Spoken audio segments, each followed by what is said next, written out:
Smart Cities itu di Spanyol ya kalau nggak salah ya. Iya, Barcelona. Ya. Aku baru nonton tadi tuh. dan baca ini sambil baca bukunya Mas Faisal juga enak banget, yang Generasi Kembali ke Akar, karena part 3-nya kan dia ngomongin tentang youth ya, tentang anak muda. Jadi memang boom banget sih. Faisal, aku belum. Oh, dia menulis 3 seri. Dia tuh Mas Faisal tuh nulis ini Generasi Pi, terus yang baru-baru ini Generasi Kembali ke Akar. Ya, itu seru juga sih bacaan saya waktu awal pandemik. Iya, yang menarik ya. Jadi trennya memang ke arah orang tuh bekerja mau independen, mau freedom gitu.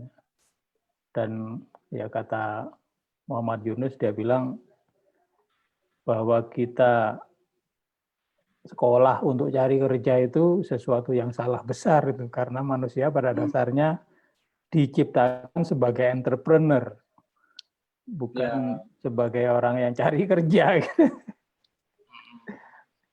Menarik nih konsep pemikirannya.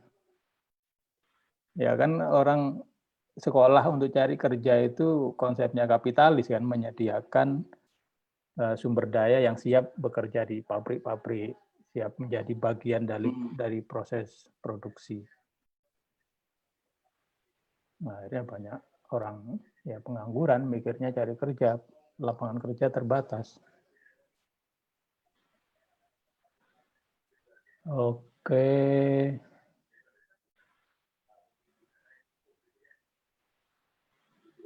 Saya kira kita mulai aja ya, Mas Randy ya. Apa yang ya, terlalu pokoknya malam nanti. Coba dulu ya ini Mas ya. Sambil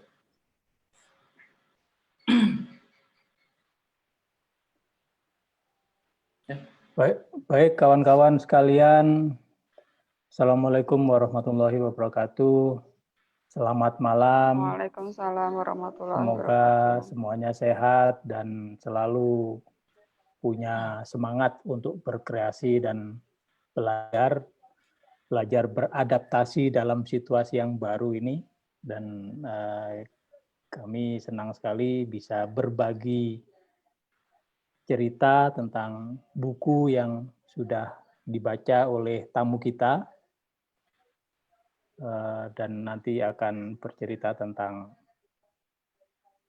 buku yang ditulis oleh Muhammad Yunus, A World of Three Zeros, The New Economics of Zero Poverty, Zero Unemployment, and Zero Net Carbon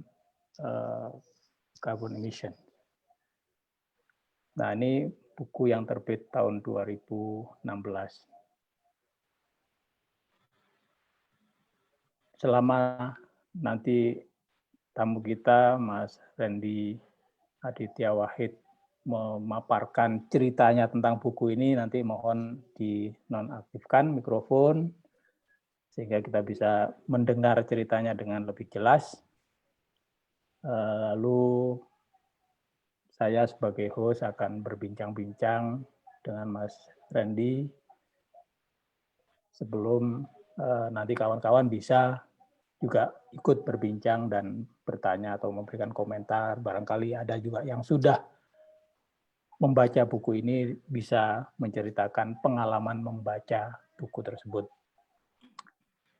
Kawan-kawan bisa juga menuliskan pertanyaannya di chat box atau nanti bisa secara langsung berinteraksi.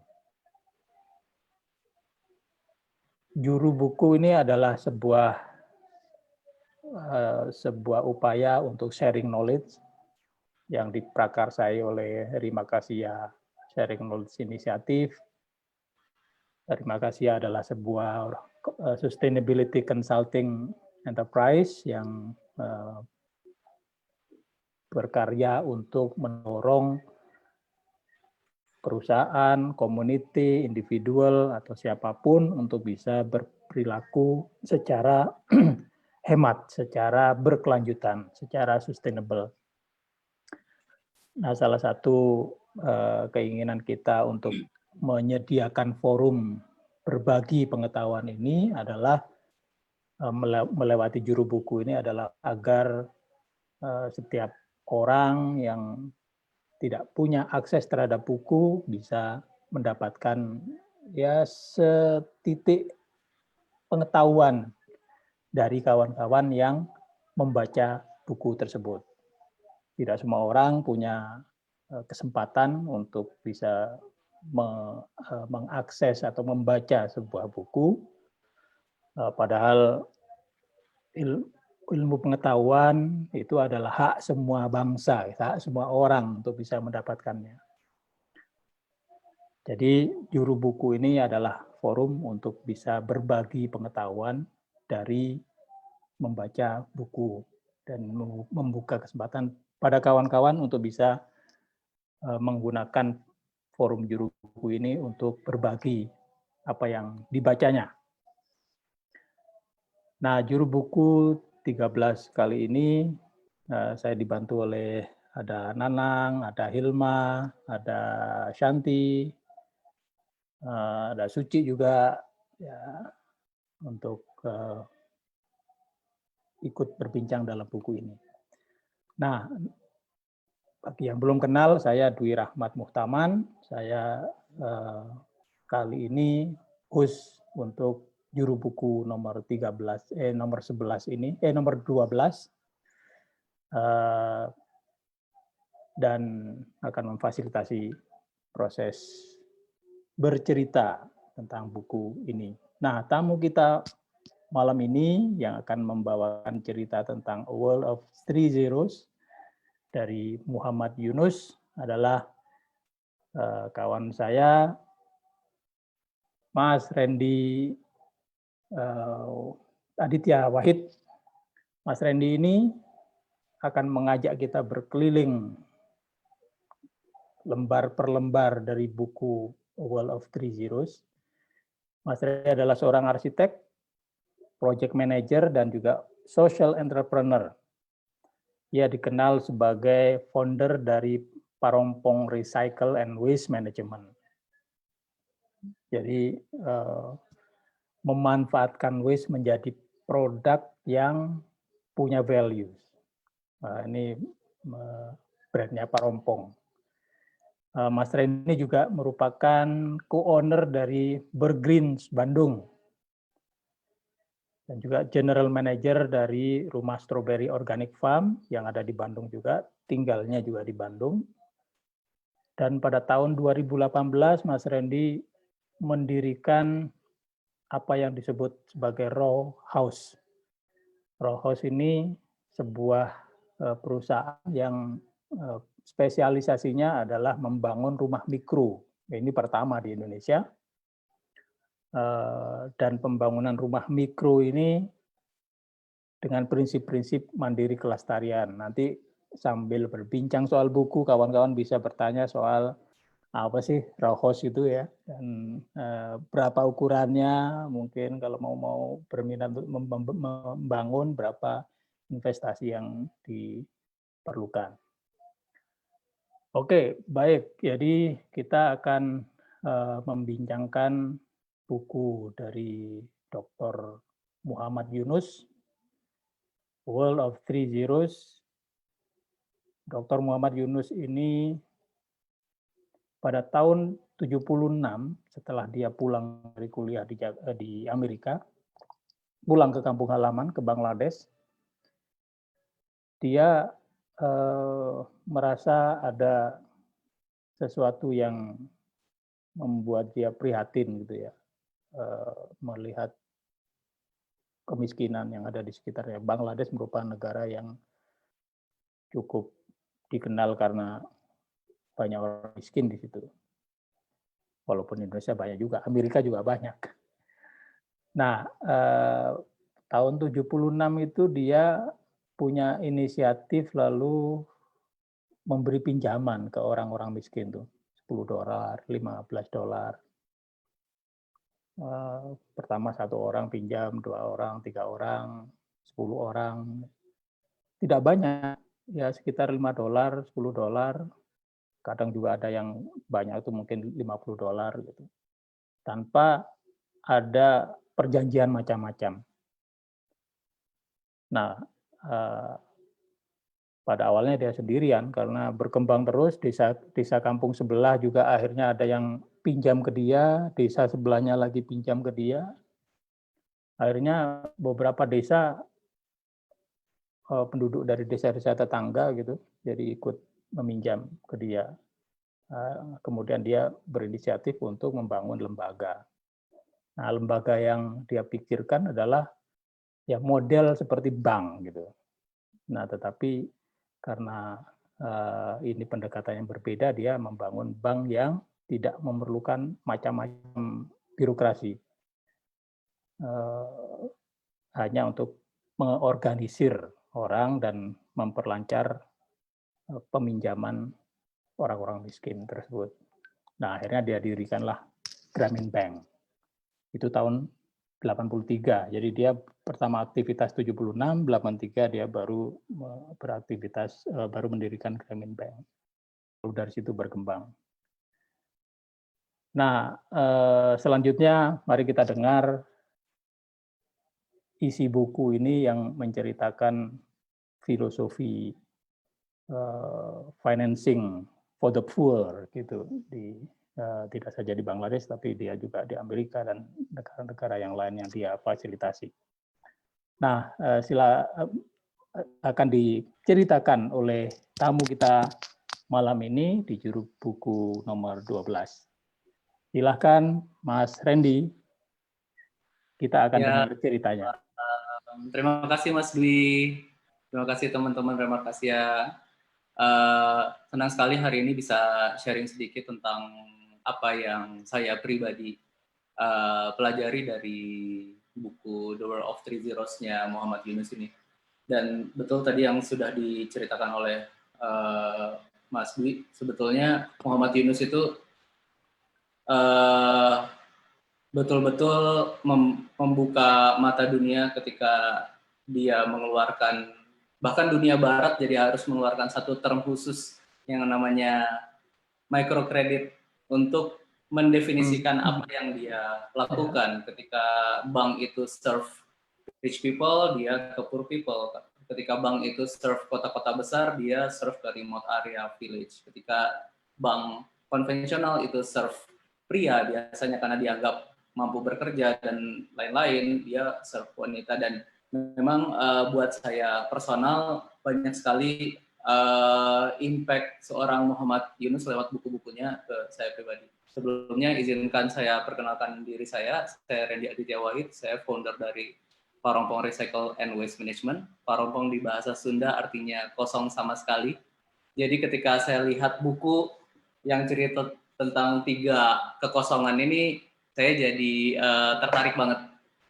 Baru dari covernya aja saya bahkan tadinya nggak sadar itu bukunya Muhammad Yunus, karena ada satu versi lagi yang covernya tuh warnanya hitam dan lebih lebih kecil tulisan Muhammad Yunus. Kan kayak secara branding dia jual Muhammad Yunusnya. Tapi judulnya sendiri sangat menarik karena dia bicara tentang new economics. Dia nggak bicara tentang new world, dia nggak bicara tentang new lifestyle, dia bicara tentang new economics. Pertama ada zero poverty, yang kedua zero unemployment, dan ketiga zero net carbon emissions. Dan ini sebetulnya 3 hal yang selalu jadi concern saya. 10 tahun yang lalu ibu kandung saya meninggal, dan untuk anak laki-laki yang seumur hidupnya bisa dibilang ingin membahagiakan ibu, ingin membanggakan dan lain-lain, 10 tahun lalu saya stop untuk melakukan hal-hal yang saya anggap untuk membanggakan orang tua dan lain-lain. Dan di situ saya sebetulnya sempat kehilangan arah, yang akhirnya saya mencoba cari apa ya yang ibu saya selalu ceritakan dari kecil gitu, apa yang diajarkan. Dan salah satunya adalah kita harus selalu bisa untuk mekar dimanapun kamu tumbuh. Itu ibu saya tuh sering banget cerita kayak gitu. Nggak apa-apa Ren, kamu nggak masuk kampus yang kamu pengen, mekar aja di situ, di tempat yang kamu tumbuh. Nggak apa-apa Ren, kamu dapat topik tesis yang kamu waktu itu belum terlalu pengen, mekar aja di mana kamu tumbuh. Dan itu selalu membawa saya perkembangan diri saya cukup panjang dan akhirnya saya diajarkan satu hal yang waktu itu ibu saya belum tahu sih kalau istilahnya ada istilah keren untuk hal itu, tapi dia selalu bilang bahwa kamu suka, yang kamu jago, yang kamu bisa dapat uang dari situ dan bisa menguntungkan banyak. Dan ternyata itu ada termnya, ternyata ikigai. Dan saya kaget banget waktu itu. Saya tahu tentang ikigai ini, terus saya jadi kayak, oke, saya harus cari nih ikigai saya apa. Sedangkan saya sendiri tuh generalis, walaupun S1 saya arsitek dan S2 saya MBA. Di MBA saya lebih nyaman karena ternyata bisnis itu bicara tentang manusia. Yang waktu S1 lebih sering dididik bahwa bisnis itu merusak kota, terus biasanya identik dengan konsumerisme berlebih, identik dengan mencemari lingkungan, pokoknya kesannya serem gitu ya. Betul, Karman Indonesia tuh kesannya tuh bisnis gitu Mas. Padahal waktu saya masuk ke sekolah itu, sebagai orang yang sama sekali buta tentang bisnis, saya jadi sadar, wow ternyata bisnis itu keren banget ya, bisnis itu tentang mempelajari manusia. Dan akhirnya saya sadar ketika seorang profesor ekonomi mengeluarkan buku waktu itu yang judulnya kalau saya nggak salah sosial bisnis ya, buku dia yang paling yang awal dan membuat dia jadi dikenal masyarakat luas, masyarakat awam itu, ketika dia bilang bahwa ada satu kalimat dia yang membekas banget di saya. Kalau kita selalu monetize problem, masalahnya tidak akan pernah selesai karena kita khawatir masalahnya beres. Tapi kalau kita create business, solve problem, itu yang paling baik. Dan sesungguhnya term sosial bisnis yang dibawa sama Muhammad Yunus ini di era sekarang jadi ada reduksi makna di mana kalau kita punya CSR bisa ngaku sosial bisnis. Kalau kita misalnya mempekerjakan wanita single mother misalnya, kita bisa mengaku sosial bisnis. Padahal term yang dia maksud itu sangat ekstrim. Ketika kita sosial bisnis, kita memang bisnis not to create profit but benefit. Dan benefitnya ini benefit untuk semua orang. Bahkan kalau di konteks atau di konsep aslinya, social business itu kita nggak boleh gain apa-apa dari situ. Sebagai investor ya, investor pasif yang tidak bergerak, kalau digaji oke. Tapi kalau misalnya kita ada investor pasif dan kita masukin uang ke social business, ya kita nggak boleh berharap punya cuan dari situ gitu. Nah, apalagi kalau kita pasif. Dan konsep yang ekstrim ini sebetulnya sangat menarik karena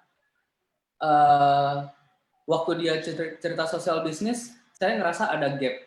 Maksudnya saya pribadi ya, sebagai pembaca saya ngerasa, wow ini sih sesuatu yang nggak tahu kapan ya saya bisa ngerjain ini. Jadi selalu ingin punya cita-cita bikin bank juga, bikin microfinance juga, karena saya ngerasa memang itu solusi yang paling mudah sih.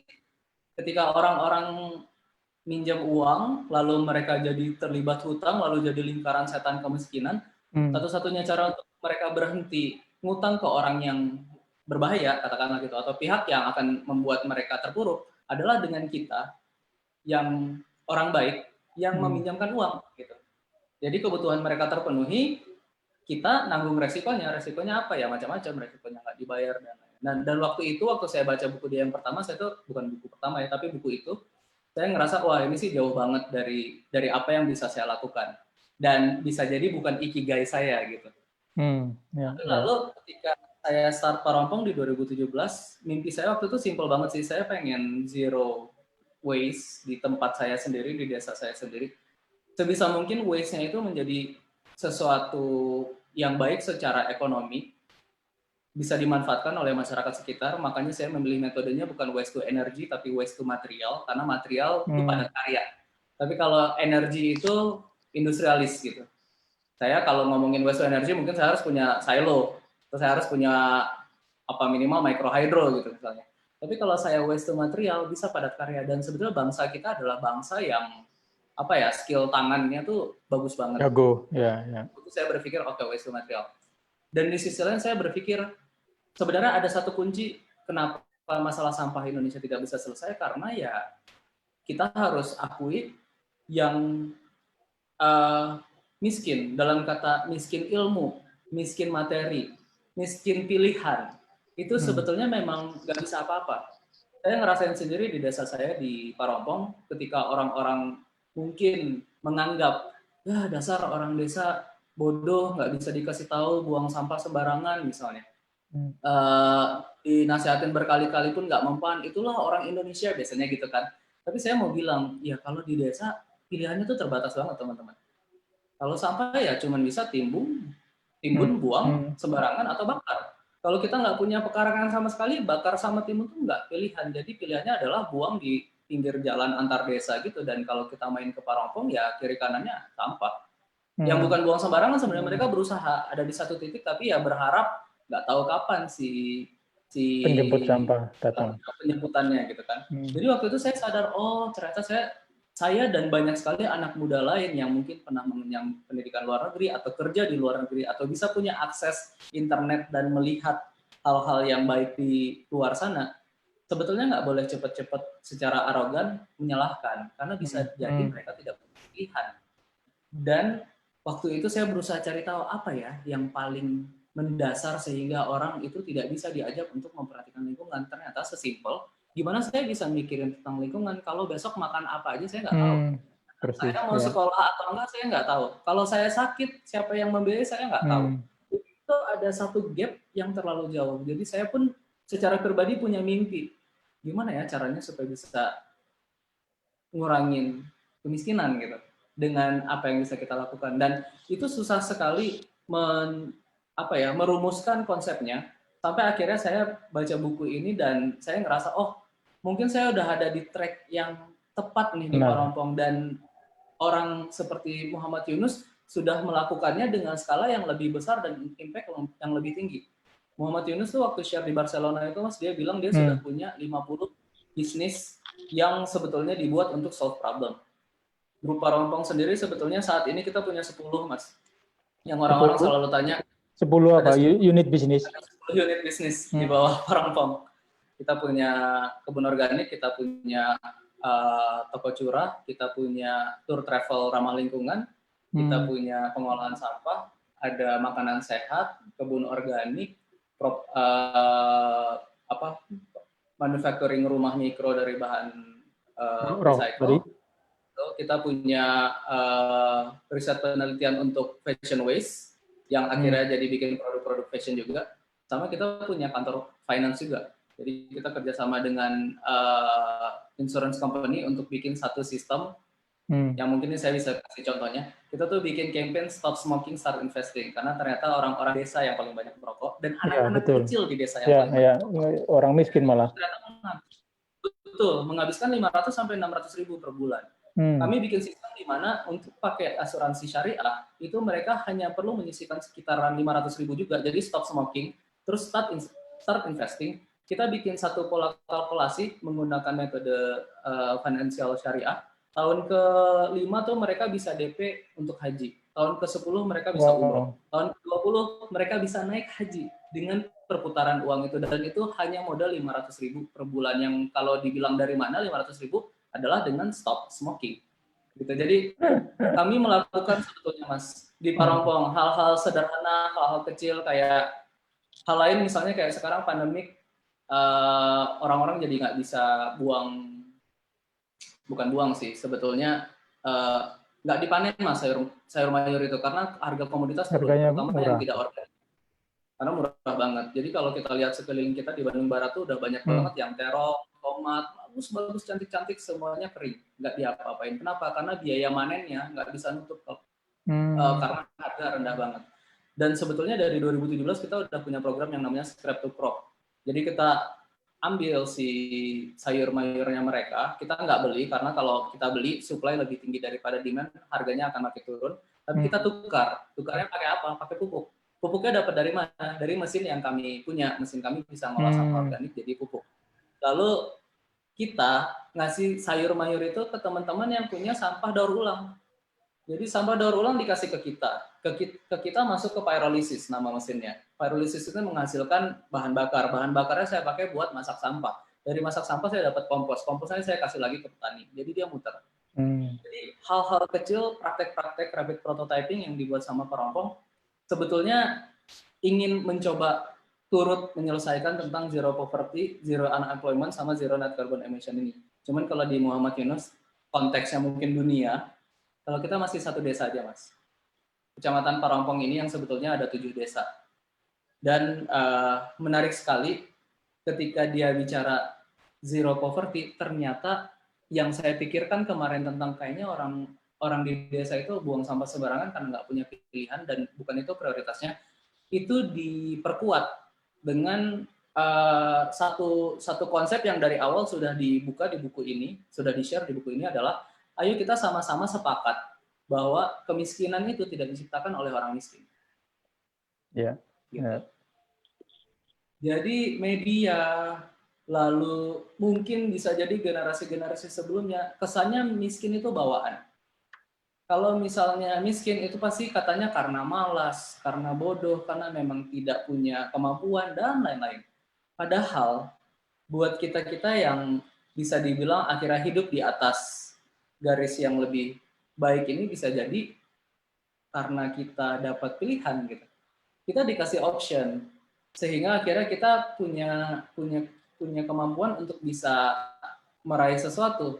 Nah, yang menarik sekali buat saya di buku ini adalah dia coba buka konsep itu bahwa yuk kita sepakat bahwa sebetulnya siapapun ketika dia dikasih pilihan, dia ternyata bisa sekreatif, bisa sehebat, bisa seproduktif kita. Dan siapa yang paling tidak punya pilihan di Bangladesh waktu itu yang adalah undocumented woman bahkan. Jadi wanita miskin yang bahkan tidak punya ID. Dahsyat nggak? Itu sih mau nolongnya gimana caranya gitu. Dan seorang Muhammad Yunus ini berani untuk oke, saya pinjemin dananya ke mereka. Dan ternyata terbukti balik kok. Ada satu African proverb yang sebetulnya saya baca di Instagram sih Mas, dari aktor Black Panther yang baru ini meninggal. Dia sempat sebelum meninggal ngepost satu Instagram yang buat saya sangat powerful. Kalau kita mengajarkan laki-laki, kita membuat pintar satu orang. Tapi kalau kita mengajarkan ilmu kepada wanita, kita akan membuat hebat dan pintar satu keluarga. Wow. Dan sebetulnya jauh sebelum saya, ya itu buat saya sangat luar biasa sih. Orang itu memang beneran hero sih.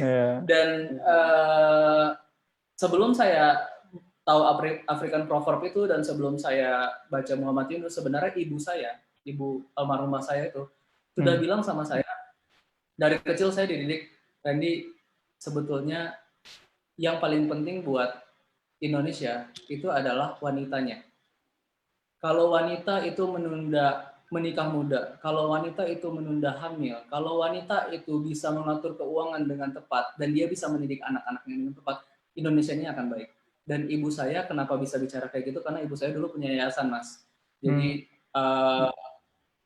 saya nggak bisa sebut nama yayasannya karena dia under BUMN. Cuman kurang lebih konsepnya itu adalah ibu rumah tangga luar biasa, gitu. Saya punya satu memori yang terkait sama apa yang disampaikan sama Muhammad Yunus. Waktu saya kecil tuh bagi rapor. Terus di rapor itu harus ditulis ayah kerja BUMN. Ibu, saya tulis ibu rumah tangga. Terus sama gurunya dihapus.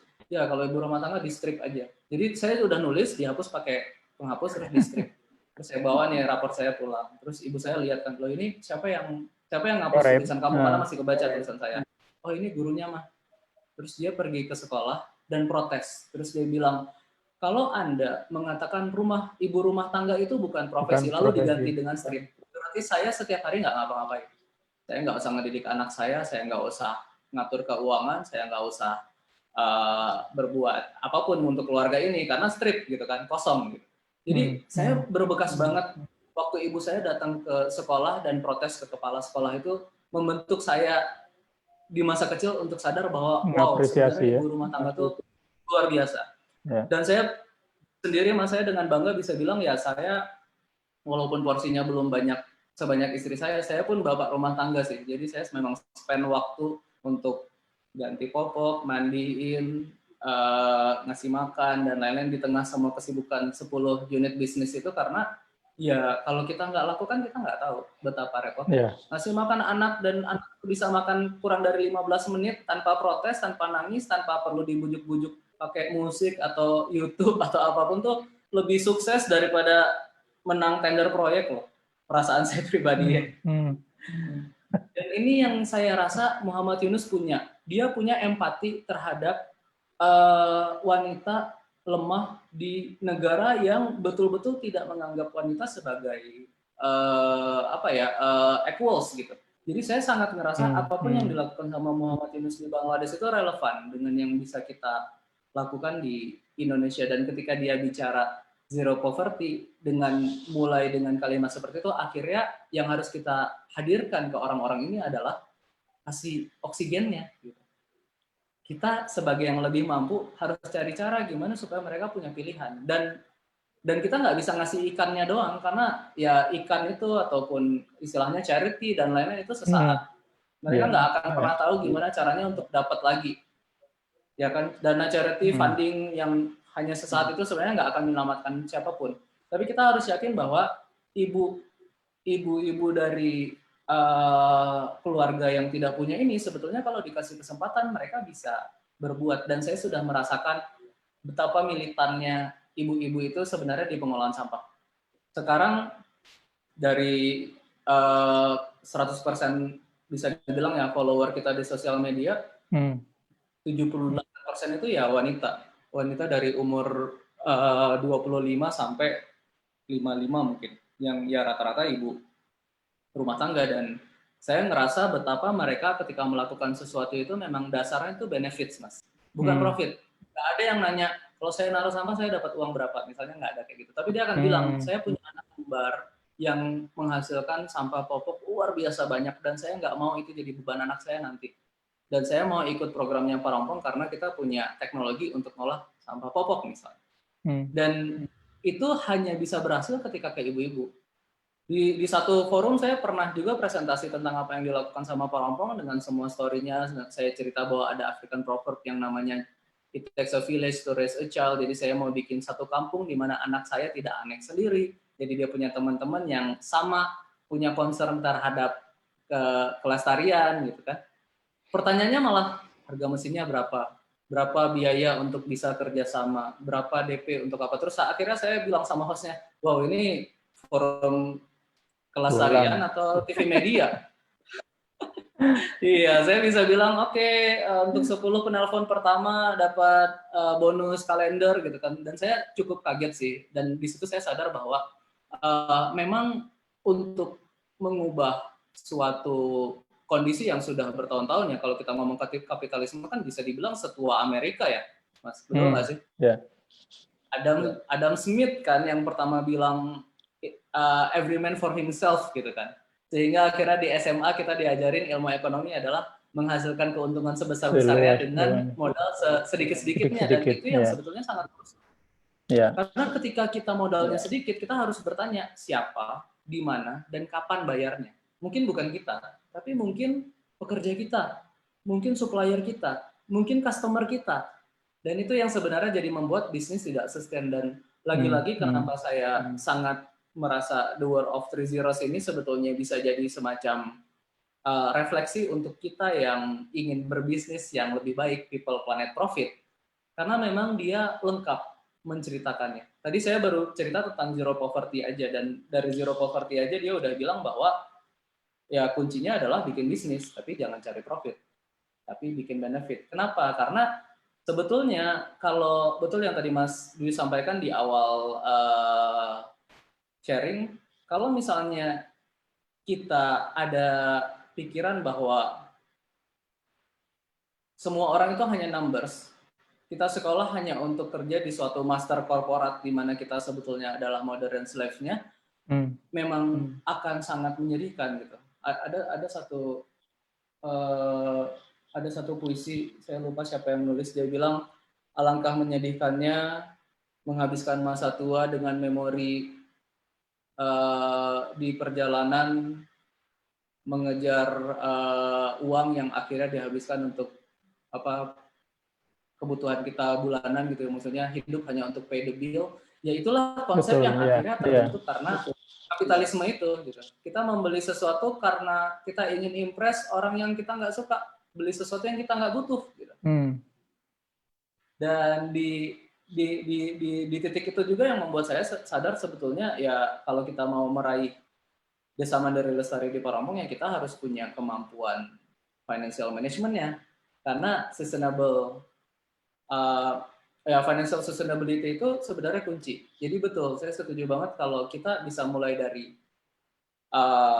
mempertanyakan apa itu poverty atau kemiskinan, sebetulnya kita jadi bisa coba cari real solution-nya apa.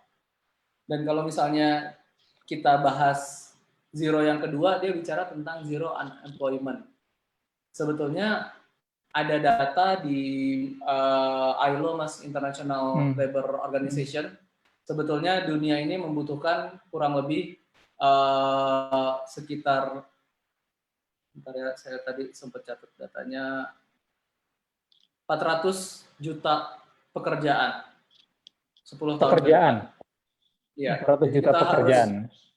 Challenge-nya adalah menciptakan 400 juta kesempatan kerja dalam satu dekade ke depan. Dan ini pasti nggak bicara orang-orang yang tidak punya kemampuan untuk cari kerja dari awal, Mas. Ini sebenarnya bicara kita-kita, anak-anak kita yang dari middle class ini loh, yang gara-gara pandemik berguguran semua jatuh kan, dari middle class semuanya jatuh ke lower class sebetulnya. Dan menciptakan lapangan pekerjaan ini sebetulnya yang selalu jadi concern saya juga dari dulu. Kalau misalnya kita bikin bisnis yang nggak padat karya, kalau kita bikin bisnis orientasinya selalu mesin, selalu online, selalu IT, mereka yang tidak bisa mengenyam pendidikan setinggi kita atau tidak punya networking seluas kita, atau bahkan tidak punya pengalaman bertemu sama orang-orang yang membuka pikirannya, gimana gitu. Jadi saya pribadi waktu pertama kali pulang ke Indonesia saya sempat shock, karena waktu itu saya lagi jadi tukang kayu. Saya tuh kenal Mas Singgi gara-gara saya lagi belajar kayu waktu itu. Saya bilang sama Mas Singgi, saya punya 10 orang tukang yang saya berusaha banget bayar UMR, tapi di Bandung itu susah banget dapat proyek yang istilahnya marginnya bagus. Jadi saya kesulitan gitu. Akhirnya saya ngurangin tukang terus. Di sisi lain saya ketemu sama satu teman saya waktu itu lagi bikin startup internet lah kurang lebih. Modalnya cuma Instagram. Waktu itu dia cuma punya satu channel. Tapi postingannya itu bisa 3 juta harganya, Mas, per postingan. Terus dia bilang sama saya, Randy, tahun ini aja kita tuh kurang lebih bisa sampai 8 miliar kotor gitu. Saya bilang sama dia, kalian berapa orang ya di kantor? Kita cuma berempat. Terus saya bayangkan kayak, wow, 4 orang punya kemampuan untuk menghasilkan 8 miliar, sedangkan saya, kalau saya sekarang dengan keseluruhan bisnis saya itu kita ada kurang lebih hampir 100 karyawan, Mas. Ya kita sih dengan 10 perusahaan itu ya? Ya, paling banyak sih sebenarnya di kebun organik sama di ini sih, Mas, di restoran hotel yang di Parompong itu yang paling banyak. Ada sekitar hampir 60-70-an. Sisanya nyebar di bisnis-bisnis yang kecil. Tapi saya bilang sama dia, wah saya sih nggak kebayang ya, saya yang masih jauh banget dari kalian secara pencapaian finansialnya. Kalian cuma bagi berempat loh, kita bagi ber-100. Terus saya jadi sadar, oh ini yang dimaksud sama Muhammad Yunus gitu. Kenapa 8 orang paling kaya di dunia sekarang itu katanya hampir menguasai 1% saja. Betul, jadi 1% wealth itu, 90% orang ini wealth-nya itu setara dengan 1% populasi kan. Dan itu yang kalau data Oxford waktu itu masih 388 katanya, lebih wealthy daripada 3,3 miliar penduduk 2010. Tapi kalau konteks 2000 yang dia cerita di Barcelona itu kan dia bilang udah angkanya tuh jauh banget ya, 8 orang doang kan, 8 orang paling kaya, dan bahkan dia nyebut ya nama-namanya ya, Bill Gates, Mark, Facebook, terus David Bezos gitu kan, yang rata-rata adalah online. Dan wajar, Mas, gitu. Wajar karena kita kemarin sempat ada di era di mana data itu mahal sekali, tidak perlu keluar kos yang aneh-aneh, marketing itu free, bla bla bla gitu. Dan waktu itu saya sempat khawatir karena Indonesia rasanya nggak bisa seperti itu ya, ada 285 juta penduduk, kalau kita semua larinya ke non padat karya. Nah gitu, mungkin istilah gitu, tidak padat karya tuh apa kabarnya teman-teman yang lain gitu. Nah di sini sebenarnya tantangan kita ketika bicara zero unemployment yang saya baca dari bukunya adalah gimana caranya kita stop being corporate slave gitu. Gimana caranya supaya kita nggak berbondong-bondong oke, lulus sekolah ke PNS, ke bank, kemana-mana yang ya nanti kan hidupnya udah tenang dan lain-lain. Jadi seolah-olah kalau kita punya modal, apalagi di konteks Indonesia ya, lebih baik kita nyogok nih buat masuk ke sesuatu supaya kita melancarkan hidup kita, tapi akhirnya hidup kita adalah nutupin duit sogokan itu kan. Sedangkan kalau kita pebisnis, kita entrepreneur, kalau kita punya modal ya kita bikin bisnis gitu. Yang memang dua-duanya sama-sama nggak pasti kok. Cuman yang satu mungkin lebih baik ya, lebih sustain gitu. Jadi ketika bicara tentang zero unemployment ini, kata kuncinya memang harus sadar bahwa sistem pencarian pekerjaan sekarang atau bahkan sistem bisnis itu dibentuk dari sistem edukasi juga sih Mas. Yang tadi Mas Dwi bilang, edukasi itu seolah-olah dirancang supaya kita pas lulus dari SMA itu, bukan SMA lagi ya, mungkin yang perguruan tinggi harus juga sekarang universitas gitu. Orang lulus S1 lebih susah cari kerja sekarang daripada lulusan diploma atau lulusan SMK. Kenapa? Karena buat saya pribadi yang saya tuh bisa dibilang 1 tahun tuh bisa wawancara ya 80-an orang Mas, karena kan bisnis hospitality tuh hire-nya tuh cepet banget. Dan rata-rata saya akan mencari orang yang memang punya latar belakang yang lebih praktikal gitu. Bukan S1 jadinya. Selain ada kekhawatiran anak-anak muda yang baru lulus S1 pun lebih arogan dalam tanda kutip untuk masalah gaji, benefits, dan lain-lain Mas. Makanya kan kemarin sempat ada kasus yang cukup viral itu kan. Tapi memang benar sih buat kami yang biasa nerima wawancara dari mana-mana ada kecenderungan ke arah sana. Sehingga apa nih solusinya untuk zero unemployment? Sebetulnya social business. Gimana caranya kita memancing kapasitas terbaik manusia tanpa memasukkan mereka ke jalur corporate master gitu. Jadi bukan lagi tentang siapa yang punya man money machine material method materialnya jadi lebih punya bagian lebih besar daripada kelurahan yang lain. Dan ini sekarang lagi kita coba sebenarnya di Parompong itu, instead of bikin bank sampah, kita bikin koperasi sampah Parompong Mas, yang disingkatnya Kopong. Di Kopong ini sebetulnya semua yang bekerja, semua yang terlibat, semua yang jadi nasabah itu mendapat bagian. Bahkan kita share dividen. Sehingga akhirnya diharapkan sistemnya lebih sustain. Kenapa? Saya sebagai pihak yang punya idenya nggak mesti modalin tinggi-tinggi. Karena akhirnya kita modalin bersama gitu kan. Lalu ketika kita punya keuntungan, semua yang terlibat tuh dapat untung. Dan ternyata sebelum kita tahu tentang Muhammad Yunus dan sebelum Muhammad Yunus dibahas sama semua orang ketika dia menang Nobel di tahun 2006 itu, Grameen Bank ini sendiri kan berdiri di 1983 Mas. Tapi kan konsep koperasi itu sebetulnya sudah digaungkan oleh Bung Hatta jauh sebelum itu kan. Jadi kalau kita ngomongin kooperasi itu kalau di KBBI itu keluarnya dari kata kooperasi atau bekerja sama.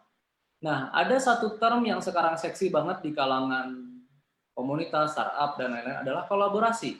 Padahal kolaborasi itu kalau kita lihat di KBBI, bekerja sama dengan musuh. Jadi kolaborator. Dalam artian buruk. Dan memang benar, akhirnya ketika kita berkolaborasi, yang dibahas itu transaksional, Mas. What's in for me, what's in for you. Saya ngapain, Anda ngapain, nanti kita baginya gimana. Ya kolaborasi yang tadinya diangkat-angkat romantisme kolaborasi, pada akhirnya nggak jadi romantis juga. Ternyata memang kooperasi lebih bisa menjawab kebutuhannya. Dan ini saat ini kita sudah punya 3 koperasi di Parompong, koperasi sampah Parompong. Kita punya Tokopong, koperasi toko curah Desa Mandiri Lestari, jadi kita bikin warung curah. Terus kita punya yang tour and travel itu juga pakai sistem koperasi. Koperasi. Dan warung curah menarik. Apa Mas Randy? Gimana? Warung curah itu apa tadi? Toko curah itu kita nggak ngasih plastik sama sekali Mas. Jadi siapapun yang mau belanja ke tempat kita harus bawa Tupperware atau dia harus beli Tupperware. Gitu. Dan ini sebenarnya menarik sekali karena buat kami yang berusaha minim sampah, saya tuh kangen banget beli cemilan, Mas. Tapi ya kalau beli cemilan kan pasti packagingnya plastik gitu kan. Ya. Nah, kalau dengan adanya toko curah ini ya sebetulnya secara personal saya pun jadi mulai jajan cemilan lagi gitu, karena mereka jual biskuit, mereka jual coklat, mereka jual keripik yang tanpa packaging. Jadi Nah, belinya on-onan gitu ya? ya Ya, kita ya. jadi jualannya per gram. Ya. Dan lumayan gitu, maksudnya antusiasme orang juga, walaupun kami base-nya ada di desa di Cigugur Girang di Kecamatan Parongpong, orang tuh datang Mas dari Bandung naik taksi. Saya lihat ada yang naik taksi online gitu bisa berangkatnya sendiri habis 60.000 kayaknya. Saking mereka penasaran sama konsepnya. Tapi saya di sisi lain, saya pendekatan Muhammad Yunus yang terjun langsung ke masyarakat itu, saya yakin karena dia secara hidup pengalamannya sudah panjang Mas, maksudnya dia sudah cukup senior untuk bisa datang ke warga dan bilang, ayo saya bantu. Nah buat anak muda kayak saya tuh itu dinding yang sangat tebal Mas. Anak muda ya orang lihat kayak fasih bahasa Inggris tapi bahasa Sundanya kurang gitu kan, penampilannya juga nggak gosong-gosong kena sinar matahari banget. Nah itu tuh sebenarnya hambatan. Jadi Hambatannya hambatan apa? ya. Membuat kita jadi kayak kamu yakin mau bantuin kita, kamu sendiri nggak ngerasain loh apa yang kita rasain, dan itu kita nggak bisa lari Mas. Saya seumur hidup belum pernah lah sampai kayak nggak punya uang sampai nggak bisa makan. Itu yang harus kita Diakui ya. sadari dari awal gitu, harus diakui dari awal. Ya. Suwe-suwenya adalah waktu saya di Shanghai sempat 2 bulan gaji saya tertahan karena ada masalah. Ya tapi tetap aja karena punya modal, cari kerjaan kiri kanan segala macam gitu kan. Jadi tetap punya option.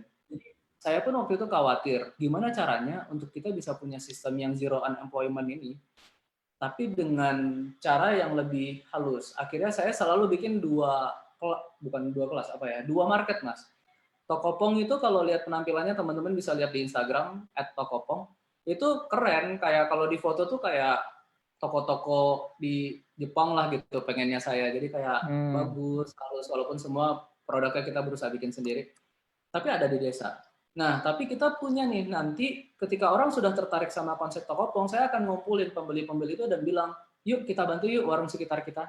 Kita buat semacam sistem pinjaman di mana mereka kalau selama ini mau beli barang-barang yang mereka jual itu mereka harus ngutang, jadinya sambil jualan warung sambil bayar bunga, kan berat banget. Yeah. Gimana kalau kita bantuin mereka modalnya, tapi kita kasih syarat ke mereka. Pertama, kamu nggak boleh jualan yang ngasilin sampah. Jadi nggak ada lagi tuh ciki-cikian dan lain-lain. Kita harus bergeser ke yang lebih baik gitu. Yang kedua adalah harus disadari istilah konvensional tuh sebenarnya dari zaman dulu yang namanya warung tuh ya nggak ada plastik-plastikan ya Mas ya. Jadi konvensionalnya warung betul, itu ya justru toko curah. Tapi kan kesannya sekarang ada perdebatan antara toko curah yang kesannya fancy dan mewah dengan warung konvensional gitu. Jadi apa itu konvensional, apa itu normal? Sama kayak saya sebagai petani organik selalu dibilang, iya Anda kan petani organik, apa kabarnya petani konvensional? Terus saya balas dengan bilang, loh zaman dulu konvensional itu ya organik. Kenapa sekarang kesannya organik itu jadi adalah petani-petani keren berjas kayak gini, dan konvensional itu adalah pakai chemical dan petani-petani yang nggak punya. Gitu.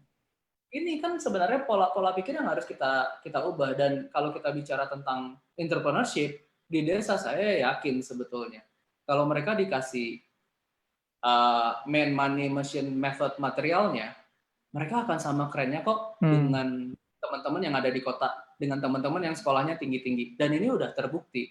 Kayak kita lihat teman-teman kita ya bisa dibilang seperti yang dilakukan Pasar Papringan misalnya, itu kan warga sebetulnya, warga desa. Cuman dikasih option sama mereka kan. Dan menarik sih, ketika kita bicara zero unemployment, ternyata bukan dengan maaf nih ngasih kartu kerja misalnya.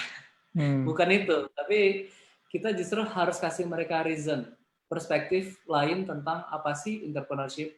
Kalimatnya aja kesannya canggih banget, tapi sebetulnya adalah dagang, jualan, bikin sesuatu. Nabi Muhammad sendiri sebenarnya adalah pedagang. Exactly. Dan profesi dagang itu sebenarnya profesi yang sangat tua. Jadi kenapa berdasi dan ngantor itu jadi lebih keren daripada berdagang gitu, menjadi pengusaha gitu. Padahal pengusaha tuh harusnya lebih keren walaupun lebih susah. Ya, Nah, yang itu yang disebut sama Muhammad Yunus bahwa pada dasarnya manusia itu secara alamiah adalah entrepreneur gitu. Dia betul. harus Alamiahnya ya, entrepreneur, Mas. mandiri, tapi karena sistem sekolah kita mengubah semua hal menjadi kita tergantung kepada pabrikan, industri, apalagi industrialisasi ya. Jadi keluar sekolah harus sibuk cari pekerjaan. Sibuk cari pekerjaan untuk bayar sesuatu yang sebetulnya bisa kita hasilkan sendiri gitu, Mas. Iya, iya. Iya kan. Dan memang yang menarik ternyata kalau kita bisa cari solusi pelan-pelan, tumbuh tidak tergesa tentang zero poverty dan zero unemployment ini, ternyata dia bisa langsung menyelesaikan zero yang paling berat nih. Ya, zero net carbon gitu. Atau kalau saya bilang tadinya mungkin dia mau pakai istilah zero waste, tapi zero waste sendiri kan adalah tidak menghasilkan sampah ke landfill, jadi mungkin terlalu sempit. Kalau kita bicara zero net carbon, ya itu jadi memang PR bareng-bareng. Naik pesawat aja udah ngasih luas karbon. sekali, betul. Ngirim sampah dari rumah ke tempat pengolahan sampah aja udah ada karbonnya. Ada karbonnya, ya. Jadi memang ketika sudah mulai masuk ke zero net carbon ini, sebetulnya saya ngelihat ada satu hal yang dibahas sama dia tentang populasi, Mas.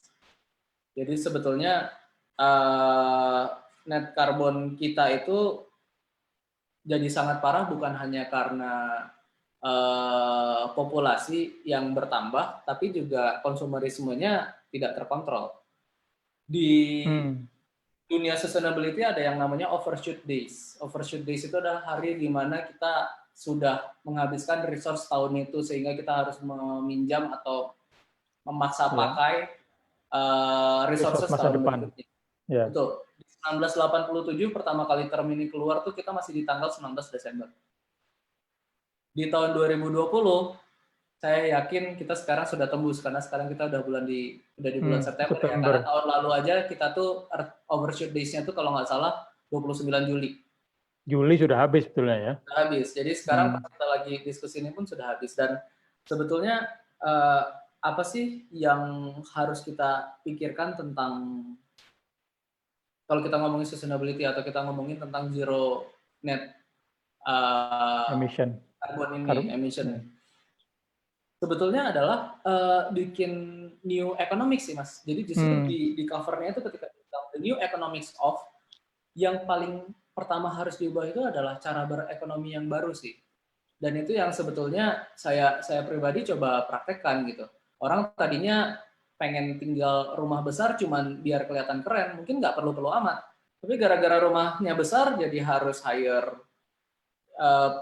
asisten rumah tangga. Terus maintenance-nya jadi lebih tinggi. Ya. Lalu jarang ketemu sama keluarga juga gitu karena rumahnya gede banget. Saya coba ubah tuh pola pikirnya. Kenapa sih harus punya rumah gede kalau ternyata kita nggak perlu? Kita bisa loh tinggal di rumah yang kecil aja tapi lahannya luas. Dan ternyata di konteks pandemik itu jadi solusi.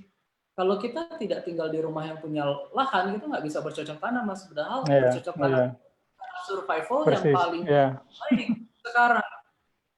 Saya kemarin habis wawancara ya Mas Isal yang tadi saya cerita nulis buku Generasi Kembali ke Akar, dia mencoba bercocok tanam di rumah dan menurut saya reasonnya keren banget. Kalau orang lain mungkin kayak hobi, mengisi waktu luang dan lain secara belak-belakan. Pengeluaran kita tuh tinggi banget, Mas. Sehingga ketika pandemi tiba, pemasukan itu tidak bisa ngejar pengeluaran. Dan waktu kita cek pengeluaran yang tinggi itu adalah konsumsi daging karena anak mereka tuh atlet nasional, Mas, kiper. Usianya kayaknya masih 10 tapi ya memang butuh asupan yang banyak ya untuk protein. Betul. Dan itu akhirnya jadi mahal banget. Akhirnya mereka riset, bisa nggak sih plant based tapi memenuhi kebutuhan energinya, kebutuhan gizinya, dan waktu mereka riset, oh ternyata bisa nih beberapa tanaman yang bahkan bisa kita produksi sendiri. Yang keren, mereka akhirnya pakai dana pendidikan anaknya, tabungannya, buat mulai bercocok tanam.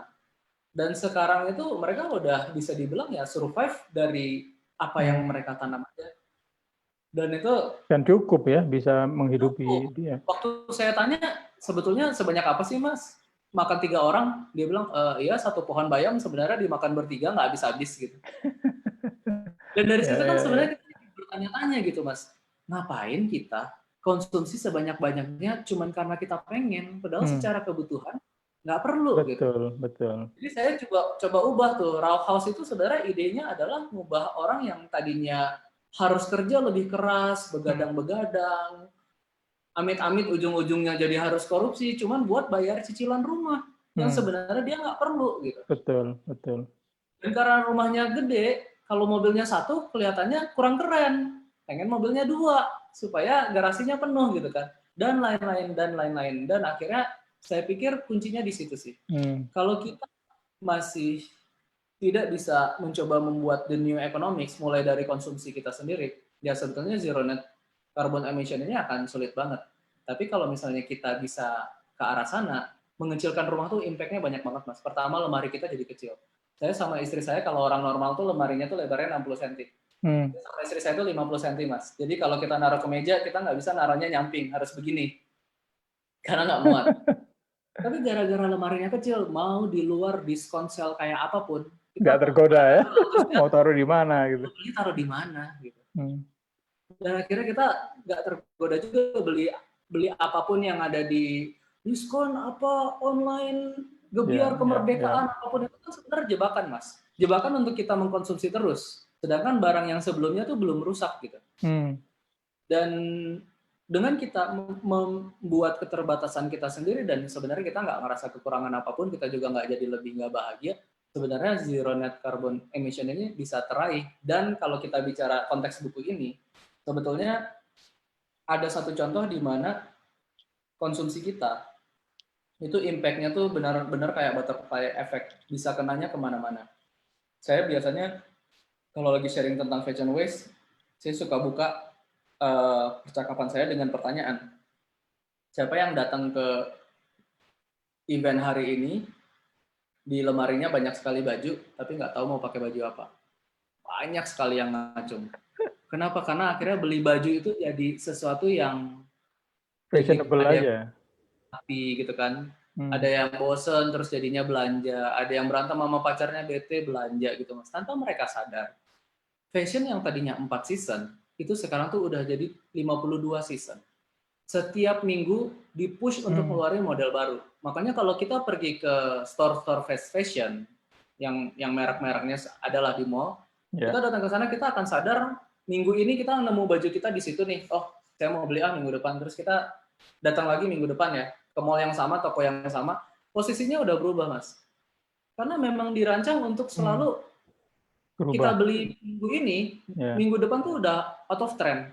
Trennya dibuat setiap minggu. Dan ini nggak mengada-ngada, memang ada penelitiannya, fast fashion itu memang membuat perancangan fashion itu 52 season dalam satu tahun. Dan ini impact-nya apa? Kita bayangkan di satu negara yang bisa saja ada di Indonesia, petani kapas yang tadinya organik nggak bisa lagi ngejar kecepatan fast fashion. Sehingga dia terpaksa harus pindah ke GMO. Karena dia pindah ke GMO, tadinya dia nggak usah beli benih Mas, karena dia bisa produksi benih sendiri. Jadi harus beli benih. Gara-gara itu, dia jadi keluar pengeluaran yang nggak perlu. Lalu tadinya dijanjiin nggak gampang kena penyakit, ternyata tetap ada penyakit, sehingga dia harus beli obatnya. Tadinya dijanjiin akan sehat-sehat, lebih besar, lebih cepat, bla bla bla, tapi ternyata butuh obat khusus. Jadi obat, pupuk, benih segala macam itu dijual oleh perusahaan yang sama. Yang akhirnya petani ini dalam jangka panjang makin lama makin miskin karena pikirannya kan sederhana banget Mas, modal saya segini, betul, modal saya segini, kalau saya permintaannya tinggi, saya akan punya untung lebih besar tanpa dia sadar kalau yang organik sama tidak organik harganya jauh. Jadi ketika dia sudah terpuruk, tidak punya apa-apa, gara-gara dia pakai pestisida dan lain-lain Mas, dia tuh sakit. Ini case yang terjadi di mana-mana. Dia sakit, dia masih punya uang nggak buat berobat? Nggak punya. Akhirnya dia ngutang. Ngutangnya kemana? Ke perusahaan itu lagi. Dan gara-gara dia ngutang, dia jadi jatuh miskin dan akhirnya bangkrut. Dan akhirnya satu-satunya pilihannya adalah menjual lahannya ke perusahaan itu juga. kasus petani bunuh diri itu cuma gara-gara di tempat lain ada kita yang ingin belanja baju sebanyak-banyaknya gitu loh. Jadi memang zero net carbon emission itu nggak bisa beresin secara cepat dan sedikit orang, tapi memang harus rame-rame. Makanya di part 2-nya dari buku ini dia bicara tentang roadmap to a better future-nya tuh apa. Sekarang kita udah tahu masalahnya. Kita tahu masalahnya ada inequality sehingga menciptakan kemiskinan. Terus kita terbiasa jadi job seekers bukan job creators sehingga akhirnya kita sendiri sudah cari kerja, yang kurang beruntung dari kita boro-boro lebih nggak bisa kerja lagi. Yang terakhir adalah kita selalu menggunakan metode ekonomi yang kemarin gitu, yang produksi sebanyak-banyaknya, mendapatkan keuntungan sebesar-besarnya dengan modal sedikit-sedikitnya, dan itu yang akhirnya membuat zero net carbon emission-nya tidak bisa berhasil. Dan kuncinya adalah bikin roadmap untuk better future-nya seperti apa nih. Nah, buku ini tuh akhirnya saya bisa bilang ditutup sebenarnya di part 3 sih, ketika dia bicara, oke, jadi apa yang harus dilakukan? Anak muda, teknologi, dan good governance and human right. Dan itu sebetulnya kan 3 hal yang bisa saya bilang ya kita, ya maksudnya saya secara pribadi sejak pertama kali punya hak untuk pemilu, saya selalu menggunakan hak pilih saya sih, karena saya nggak bisa ikutan protes kalau saya nggak ikutan pemilu gitu. Tapi di sisi lain kan sebetulnya kita bisa lihat sendiri betapa sulitnya punya good governance yang bisa menyelesaikan masalah kita semua. Kalau misalnya kita punya sistem di pemerintah yang bagus, hari ini kita udah bisa kalau haus buka keran minum langsung, Mas. Tapi 75 tahun merdeka belum ada tuh yang bisa kayak gitu. Harusnya sampah residu itu jangan dikirim ke Parompong, tapi dikirim ke fasilitas pemerintah. Tapi buktinya belum ada gitu. Jadi saya bisa baca di part ketiga ini justru dia mengencourage kalau kita punya semangat muda, kita merasa hal ini emang harus dilakukan mulai dari sekarang, ya kita bisa mulai dari yang pelan-pelan, karena teknologi itu ada di mana-mana. Google University, YouTube Academy itu udah sumber yang luar biasa. Kami alhamdulillah sih Mas, sampai hari ini tuh hampir semua mesin kita yang sederhana-sederhana tuh ya kita buat sendiri. Dan saya sama sekali bukan sarjana teknik mesin, maksudnya bukan sarjana teknik mesin, tapi ya kita coba ulik apa nih, bikin mesin pengolahan plastik sendiri, bikin mesin untuk ngolah organik sendiri, bikin komposter gimana caranya. Dan itu kan teknologi. Dan sisi lain sebetulnya adalah bikin sistem kita sendiri. Mungkin kita belum bisa mengubah satu negara, ya kita bikin satu sistem di desa aja dulu. Dan kurasa kalau kita sudah sampai ke sana, mudah-mudahan peraturannya ngikut. Gitu. Kayak Jakarta kan sekarang udah mulai nggak boleh single use plastik ya. Tapi perjuangan Bogor juga nggak boleh plastik. Dari 2005 mungkin kalau bisa saya bilang lobbynya 15 tahun kan, sampai akhirnya oke.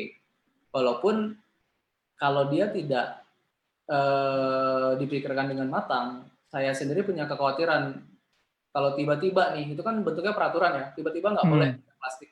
Berarti ada demand tinggi banget tentang supply paper bag. Ya, akan menghasilkan problem baru sih Mas, yang lebih complicated. Karena plastik itu pertama kali diciptakan sebagai teknologi untuk menyelamatkan hutan.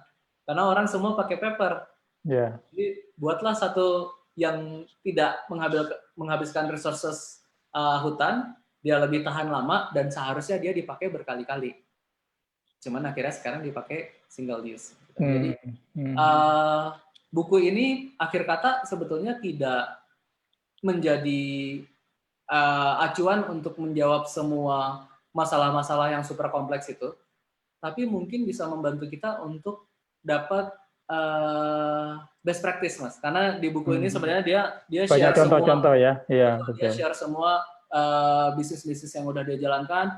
Beberapa sangat bisa ditiru untuk dipraktekin di Indonesia, dan di Parompong juga kita coba ada beberapa yang bisnis modelnya sama persis, klub-klub kita contek, dan ada yang works, ada yang enggak. Cuman kalau buku ini bestseller dan yang baca banyak banget, saya sih ngerasa makin banyak orang yang sepikiran untuk ngeberesin masalah ya dengan nggak monetize problem gitu. Kalau dari saya sih kurang lebih seperti itu sih Mas pembacaannya.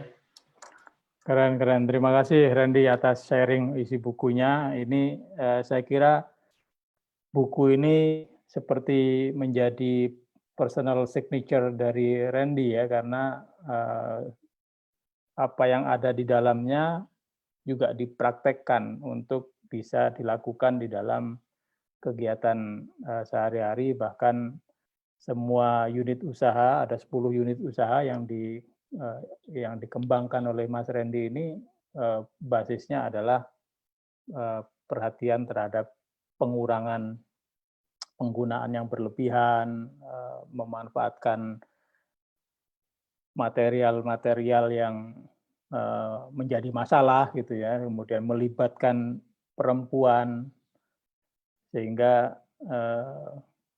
betul-betul buku ini menjadi semacam panduan gitu ya, panduan yang dan itu terbukti works ya, Mas Rendy ya. Jadi gagasan Muhammad Yunus ini bukan gagasan yang impossible, tapi sesuatu yang ada sisi praktikalnya yang bisa diimplementasikan, Ya, karena yang seperti kebetulan yang mirip banget dicontohkan sih, oleh Mas. Pak Rompong. Kebetulan mirip banget kan Bangladesh sama Indonesia. Tapi ternyata beliau juga coba di Amerika dan works juga ya, Mas ya? Iya, Kan ada di Garmin Amerika Amerika. diundang untuk mengembangkan di Amerika dan rupanya juga berkembang jadi banyak kota ada Grameen Bank di Amerika. Dan satu hal yang disampaikan juga oleh Muhammad Yunus ini, kalau kita ingin memperbaiki katakanlah dunia dan humanity gitu, harus membuat jalan baru. Jangan menggunakan jalan yang lama yang terbukti banyak masalah gitu. Nah, oke, silakan kawan-kawan jika ada komentar, ada yang mau nanya. Mas Dwi, Ya, boleh ya? silakan ya. Ais. Baiklah, habis ini saya baca bukunya Mas Randy. Keren banget ya Allah. Ya, saya nggak tahu ini bagian dari bukunya Yunus atau tidak. Tapi yang jelas ketika tadi Mas Randy bercerita tentang sampah di pedesaan ya, jadi saya ingat ketika saya di tempat saya pernah beberapa bulan ada di sana, dan di dalam catatan harian saya di tempat itu saya sangat terusik sekali dengan karena rumah panggung ya, rumah-rumah di Kalimantan gitu ya. Dan yang begitu miris adalah di bawah itu, di bawah rumah panggungnya itu isinya sampah, Mas. Ya, sampah plastik gitu ya. Dari Attack, Rinso, Snack, Taro dan sebagainya ya, kemasan air kemasan, pasta gigi, kemasan air minum gitu ya. Semua adalah produk-produk yang sebetulnya mereka tidak pernah memakai dalam kurun waktu boleh dikata 20 tahun yang lalu mereka tidak pernah memakai produk-produk itu gitu ya. Tapi kemudian saat ini itu sangat biasa mereka gunakan ya di desa-desa, di pelosok-pelosok, bahkan mereka sudah tidak tahu lagi harus menggunakan produk yang biasa mereka gunakan dulu nenek kakeknya gitu ya. Sekarang mereka nggak tahu gitu ya. Mereka harus tetap menggunakan deterjen untuk mencuci, pasta gigi untuk, padahal mereka punya sesuatu yang bisa digunakan secara tradisional. Nah kemudian karena saya so tahu gitu ya, maklum. Kalau biasa kan kalau orang baru ada tuh kayaknya gila nih sampah begitu ya. Saya tanya, Bu, kok nggak kok sampah kok di bawah itu kok buangnya di situ gitu. Ya nggak apa-apa, biarin aja praktis, habis mau buang di mana lagi katanya gitu kan. Mau di kali, mau di sungai, katanya nggak boleh buang sampah di sungai gitu ya. Mereka sadar gitu kalau buang sampah di sungai pasti nanti akan mereka juga yang susah, karena sungai itu juga dipakai buat mereka mandi dan sebagainya. Tapi kalau akhirnya atau dibakar. Nah, menurut mereka kalau dibakar plastik-plastik ini terus jadi bau katanya gitu, bau. Nah, terus saya tuh baru ngeh tuh gini ya, iya kalau saya di kota sampah itu kan ada yang bawa ya, setiap pagi ada yang bawa ke tempat gitu ya. Lah, mereka sampah mau dibawa kemana gitu ya. Itu tuh seperti yang kayak terhenyak gitu ya. Iya ya, kita memberi sesuatu dan kebetulan waktu itu saya bawa snack, Mas. Jadi saya bawa snack dari kota buat anak-anak gitu dan itu saya artinya menyumbang menyumbang Nyumbang juga sampah. gitu ya. Menyumbang sampah di Ya. bawah rumah mereka gitu. Itu saya tuh yang terhenyak dan saya tulis di buku harian saya tuh saya menjadi salah satu penyumbang tumpukan sampah di bawah rumah panggung mereka gitu tanpa memberikan solusi. Nah, ketika tadi Mas Randy cerita itu saya yang langsung flashback. Ya, itulah yang saya rasakan Mas Randy bahwa sulit sekali untuk bisa mengurai itu dari hulu ke hilir karena itu sudah menjadi seperti biasa dan sepertinya memang kita sebagai manusia yang saat ini hidup di era sekarang gitu ya, sepertinya memang yang pertama yang sulit untuk dibuang itu adalah kenyamanan ya. Kita udah terlalu nyaman dengan kondisi kita ya. Apa-apa ada, apa-apa mudah, dan untuk meninggalkan itu tuh rasanya berat sekali gitu. Seperti kaki dikasih beban yang luar biasa berat gitu. Hanya untuk memilah sampah aja susah. Hanya untuk tidak membawa plastik kali pakai aja susah dan sebagainya. Itu sih yang saya ingin komentari. Tapi yang jelas bukunya bagus dan saya jadi tertarik untuk segera membacanya gitu ya. Itu aja sih, Mas Randy. Makasih. Tadi keren banget ya.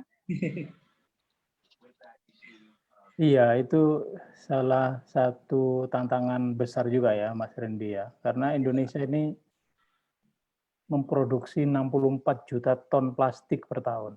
Kalau dihitung per keluarga, katakanlah kita ada 270 juta orang gitu ya.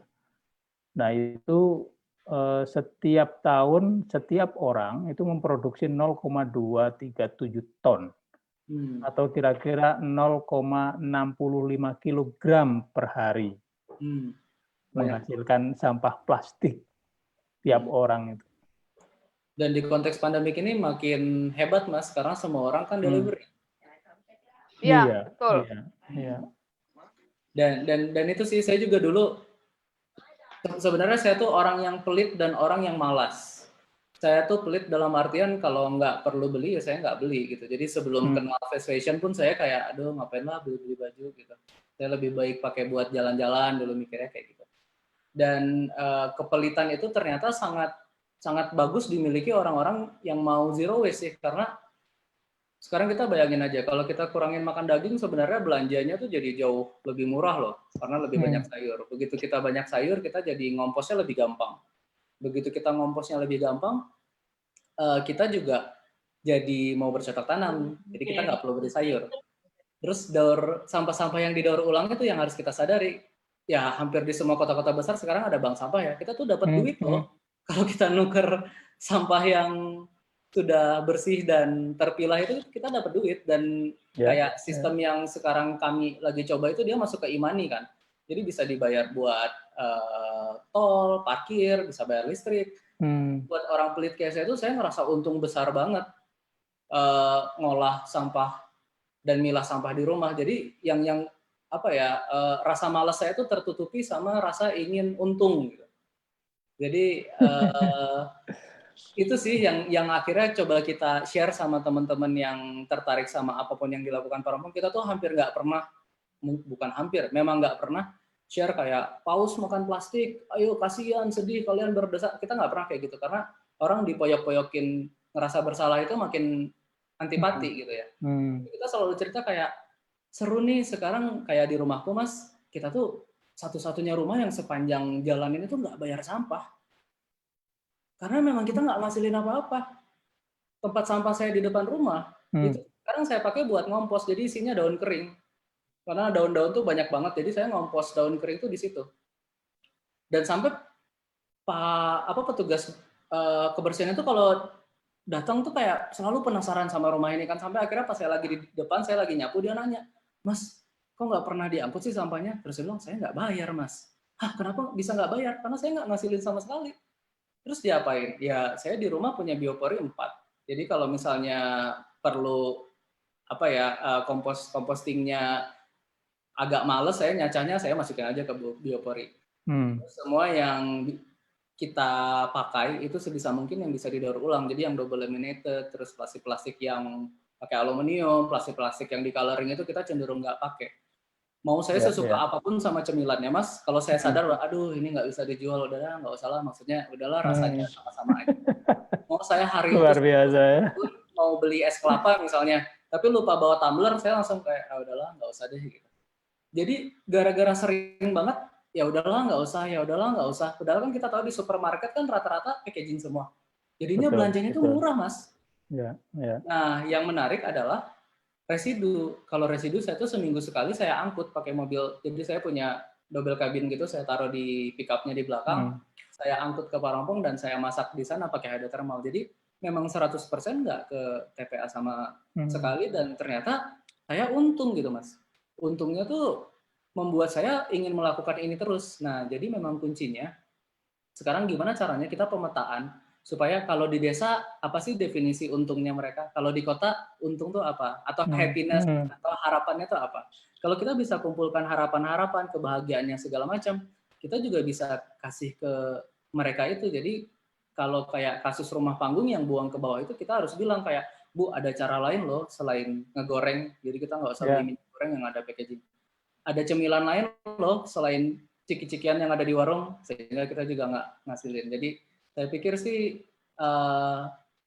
sampah desa diberesin sama orang desa, sampah kota diberesin sama orang kota, sampah Indonesia ya harus diberesin sama orang Indonesia. Jadi kalau petani itu adalah orang yang bercocok tanam dan nelayan adalah orang yang mencari ikan, sebenarnya yang mengolah sampah itu sebetulnya kita. Nggak boleh ada tukang sampah. Karena kalau dia jadi profesi, mestinya diurus sama orang lain. Gitu. Padahal sampah itu harusnya diurus sama kita. Oke, baik. Ini ada Mas Hari mau nanya nih. Silakan Mas Hari. Ya, Pak Randy luar biasa, dan mudah-mudahan usaha Mas Randy ini bisa berkembang dan lebih luas di Indonesia. Banyak yang tertolong, banyak yang bisa mendapat employment, dan itu tetap sustainable seperti Mas Randy bilang. Itu luar biasa. Persoalannya kadang-kadang kita ini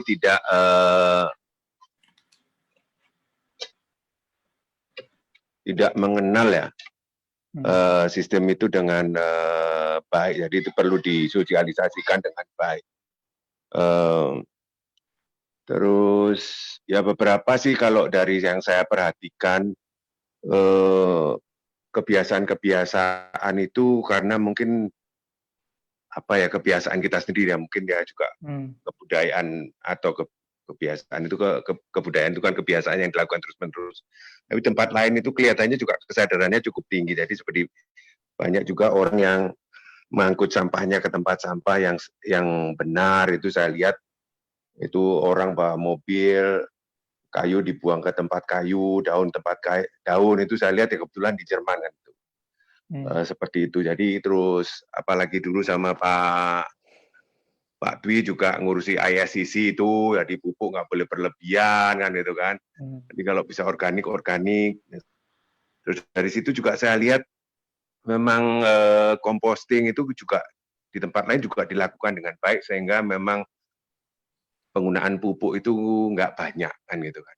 Dan ini kebiasaan ini perlu ditularkan ke banyak orang, dan mudah-mudahan sistem Parongpong ini bisa dikembangkan ke tempat lain kan gitu kan. Salah satu cara kebetulan saya itu juga mengerjakan programnya itu Private Financing Advisory Network, itu programnya UNIDO, hal-hal yang berkaitan dengan ketahanan pangan dan zero emission itu kita support. Jadi kalau Mas Randy bisa mengembangkan lebih lanjut, mungkin kita bisa bantu gitu supaya ini bisa bisnis modelnya itu bisa jalan dengan baik. Ya, itu Mas Randy. Mudah-mudahan sukses selalu. Senang sekali kalau kami bisa mendukung itu. Terima kasih. Saya ada di Mas Dwi ya, nanti kita saling sharing ya. Ya. Nah, gimana Mas Randy? Ada cita-cita untuk scale up atau untuk menularkan seperti yang diinginkan Mas Hari tadi? Yang itu tadi Mas Dwi, karena saya baca buku Company of One itu kan. Jadi prinsipnya kita ternyata nggak perlu tinggi, Mas. Jadi yang namanya scale up itu ternyata kita nggak perlu tinggi sendirian menjulang, malah kalau kena angin kita gampang roboh, Mas. Tapi gimana caranya supaya yang kita tumbuh lakukan di tempat sederhana, cukup fleksibel, dan cukup adaptif dengan case di tempat lain sehingga dia bisa tumbuh di macam-macam tempat. Jadi memang dari awal saya rancang Parompong itu, kenapa namanya Parompong? Karena saya sendiri tinggal di Parompong. Tapi nanti saya pengennya akan muncul yang mirip saya yang namanya misalnya Temanggung atau Sleman atau Badung gitu kan. Nah itu yang sekarang kita lagi coba ngembangin. Memang ada copy paste-nya yang saya lakukan di tempat lain, Mas. Untuk tahun 2021 itu nanti kita akan ada 4 titik sampel di desa Parompong, sampel di kotanya saya akan bikin di Bintaro, sampel di pantainya itu saya bikin di Batu Karas dekat Pangandaran, sampel di gunungnya tuh di Carangsari di Bali. Nah, jadi kalau 4 sampel ini terus-menerus kita ulik, kita sempurnakan, nanti kan lumayan. Kita kalau ada tempat lain yang gunung, kita contek proyek yang ini. Tempat lain desa, kita contek proyek yang ini. Tempat di kota, contek proyek kayak gitu. Nah, sehingga caranya supaya ini sustain, saya nggak boleh serakah, saya pribadi. Kalau saya pengennya ini jadi kayak franchise, saya pengen selalu punya berapa persen keuntungan dari yang copy paste macam, mereka akan males dong pakai sistem saya karena jadinya harus bayar gitu kan. Harus apapun lah gitu yang membuat mereka jadi berat. Jadi memang saya rancang supaya ini tuh sistemnya koperasi. Dengan sistem model bisnis tertentu, siapapun yang kerja sama saya akan lebih untung daripada dia nggak kerja sama dengan saya gitu. Jadi dia akan dapat 5M-nya nih, money, method, material, mesinnya, terus dia juga akan dapat apa yang do's and don'ts-nya yang berdasarkan dari pengalaman kita, dan mereka bisa jalan, mereka bahkan bisa bungkus dengan brandingnya sendiri. Keunikan mereka masing-masing. Betul, dan dengan cara seperti itu membuat mudah untuk di copy paste. Sebenarnya kita pelajari ini tuh dari pergerakan proses plastik. Proses plastik itu kan dia buka semua open software, bukan hanya open software sih, open blueprint bahkan. Jadi mau bikin mesin proses plastik itu siapapun bisa, tinggal download. Cuman lucunya Mas, di 2017 se-Bandung Raya itu kita satu-satunya yang punya. Sekarang di tahun 2020 Jakarta ada beberapa titik, Bandung kayaknya masih kita juga, udah 3 tahun jalan. Jadi kadang-kadang dikasih gratis pun orang emang dasarnya nggak mau berbuat apa-apa, nggak jalan. Berpikir selain gratis dia juga harus misalkan keren, dia harus punya benefits, syukur-syukur dia bisa jadi buka lapangan pekerjaan, baru mungkin makin lebih banyak lagi yang bantu. Saya sih dengan senang hati Pak Hari kalau ada yang bisa dikerjakan bersama, kita bisa berkooperasi dengan senang hati. Oke, thank you Randy. Silakan kawan-kawan yang lain sebelum kita tutup, masih ada kesempatan kalau mau nanya. Silakan Kang Muhlis. Terima kasih atas kehadirannya nih Kang Muhlis nih, pembelajar sejati.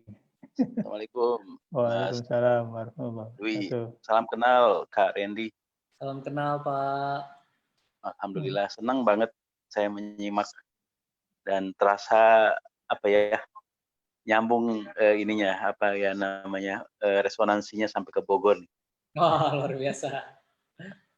Saya minggu lalu itu terkoneksi dengan komunitas Masagi di Bandung juga ya.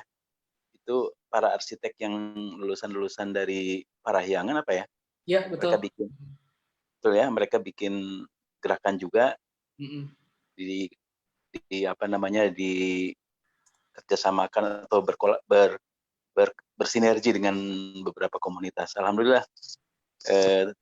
Dan beberapa bulan sebelumnya juga terkoneksi dengan Bang Sonson Garsoni yang juga di tempatnya beliau komposter dan banyak melakukan gerakan-gerakan yang bisa melibatkan masyarakat dengan olah sampah. Termasuk beliau juga sekarang lagi membantu IPB tuh untuk olah sampah dengan apa namanya komposternya. Nah, pertanyaan saya nih Kak Randy, ini kan eranya teknologi informasi bisa kita optimalkan. Jadi maksud saya scaling up-nya atau terkoneksinya kita bisa menggunakan virtual gitu. Jadi maksud saya di beberapa lokasi bisa kita endorse nih Kak Dwi. Terima kasih ya, dan teman-teman semuanya. Saya juga mau ajak teman-teman yang concern ya di berbagai provinsi. Artinya dengan teknologi kita kita bisa webinar atau bisa apa istilahnya ya, virtual reality ya dari Parongpong. Saya barusan udah follow tuh di IG-nya, ternyata terima kasih banyak. Banyak sekali ini insight-insight yang bisa menginspirasi yang lain. Jadi maksud saya kelihatannya teknologi ini kita optimalkan saja untuk mendukung gerakan Parongpong. Itu usul saya, dan kalau memang disetujui saya juga ingin ngajak alumni IPB nih Kak Dwi. Jadi alumni IPB kan ini juga milenial banyak nih yang sekarang bergerak, ini kan beda dengan yang kemarin-kemarin yang umumnya formal ya. Sekarang ini kan lebih cair. Iya, cair. Periodenya Kapatan ini modelnya model movement. Makanya kenapa gotong royong menjadi salah satu hal yang sangat kentara ya dari periode-periode yang lalu. Jadi kita bisa libatkan alumni IPB untuk movement nih, untuk bagaimana gerakan ini bisa terjadi pada semua provinsi bahkan gitu. Ya. Itu mungkin Kak Randy. Jadi salam kenal, saya senang sekali mengaturkan nuhun. Rupanya emang ini ya, kalau berdoanya ingin ketemu dengan inspirator, alhamdulillah tersambung terus di sini. Biasanya mestakung ya, Mas ya. Masya Allah. Terima kasih Kak Randy ya. Nanti saya minta nomor handphonenya ke Kak Dwi ya. Terima kasih. Assalamualaikum. Waalaikumsalam warahmatullahi wabarakatuh. Iya Kang Randy, saya kira gagasan atau konsep yang ditawarkan oleh atau dikembangkan oleh Mas Randy ini saya kira penting untuk bisa diambil inspirasinya di tempat-tempat lain gitu. Dengan cara yang tadi ya, sebetulnya fungsi dari Mas Randy dan Parongpong Group itu sebagai akselerator atau fasilitator untuk bisa tumbuh di tempat-tempat lain gitu. Kita ya nyontek yang dilakukan Muhammad Yunus sih Mas. Jadi kita bikin satu kecil, dia A to Z-nya udah beres, terus dia bisa dibuat di tempat-tempat lain gitu. Dan memang kalau saya lihat kuncinya suksesnya Muhammad Yunus kan adalah nggak serakah kan. Sebenarnya kan dia kalau mau ngambil 1% dari semua itu kan udah berapa gitu. Betul. Tapi dengan cara dia set expectation dari awal, orang-orang yang terlibatnya apa yang mereka dapat, apa yang akan mereka lakukan, saya rasa itu yang bikin sustain. Ya, oke, dari Ripki silakan, Kang.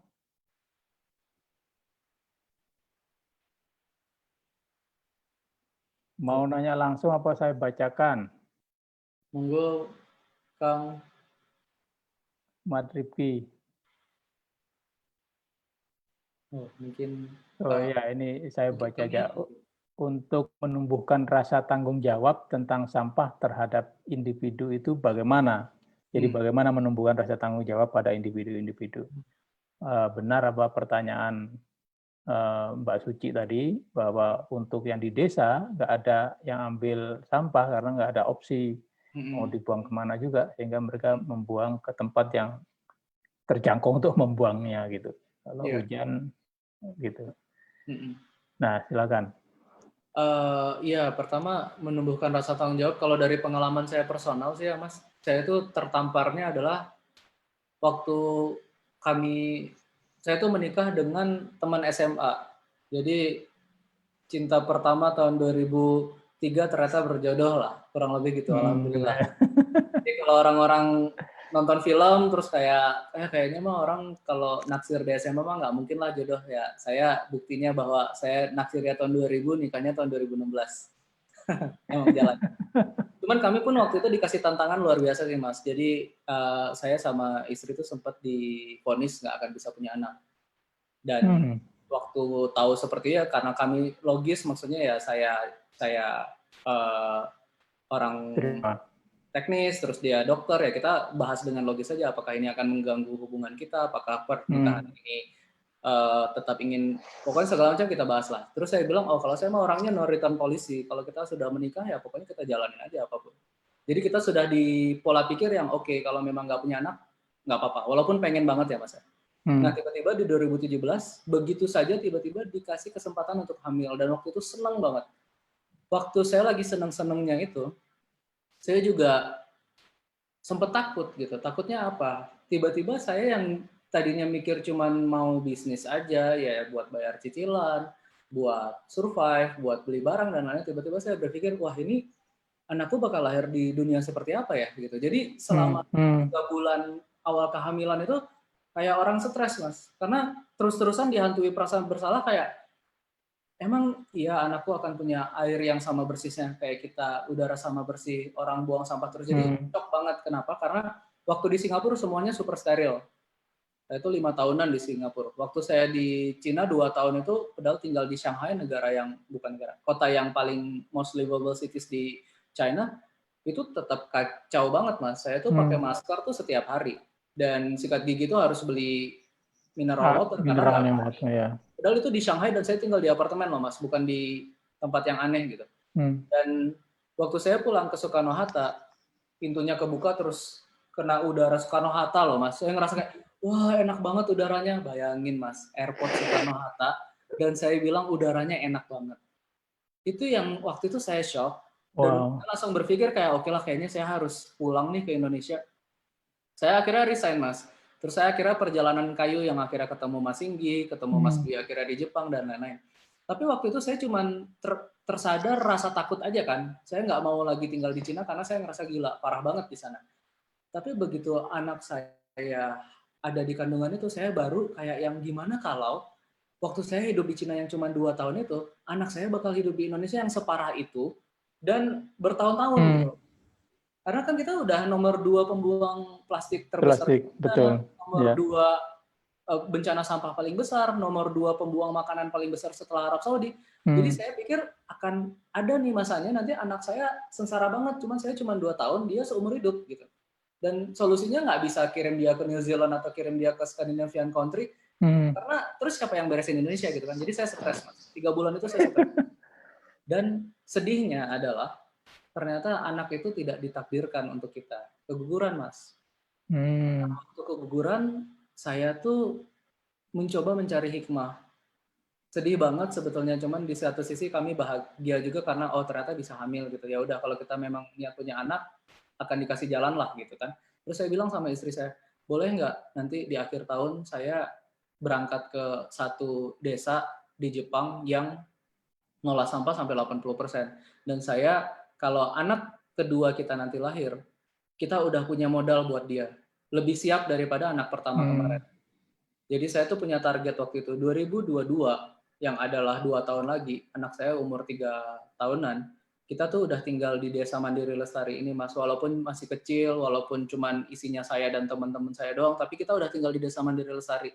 Jadi kalau ditanya gimana cara menumbuhkan rasa tanggung jawabnya, biasanya kan orang akan menjawab dari pengalaman pribadi. Nah, pengalaman pribadi saya tuh sekompleks itu, sehingga saya nggak bisa memaksakan rasa tanggung jawab tentang sampah itu ke orang lain karena pasti experience-nya beda-beda.